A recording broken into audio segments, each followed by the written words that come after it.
Yes, I don't know what is this, but this is look very दामी हैन अनि केटाहरु अब यस्तो रिल्याक्स बाटोबाट चाहिँ हामी Yes, we are finally पुगिसक्यो the factory where all the marble was exported, but now it's closed. Now हामी चाहिँ यहाँबाट रक क्लाइम्बिङ गर्ने विचार छौं हैन रक क्लाइम्बिङ गरेर झर्ने हो हैन हाम्रो शमशेर ब्रो पनि रक क्लाइम्बिङ सिक्दै छ पासा हान्दियो यो ठाउँमा फोटो हान्नुपर्छ एकदम झकास हिसाबमा oh my God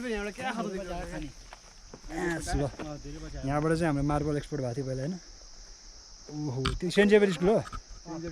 saint Xavier school तल देखिन्छ यहाँबाट अनि हाम्रो पासाले एउटा फोटो खिच्दैछन् कुदै फर्केर अझ हाने है त पासा उयो अल द वे यो भयो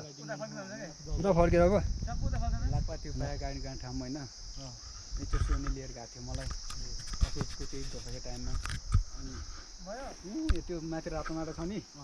उकाल उकाल छ है बाटो है अनि अब गाडी चाहिँ गाडीको लागि यो डाँडा उठ्यो पर कुन त्यो माथको त्यो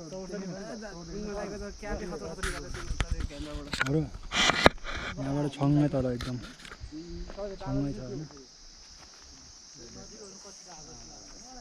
आशा गयो यतिमा हान न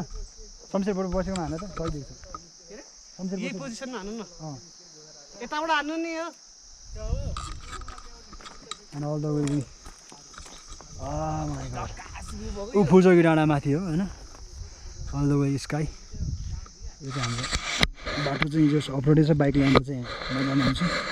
पहिला गाडी आउँथ्यो र अहिले बन्द भइसकेछ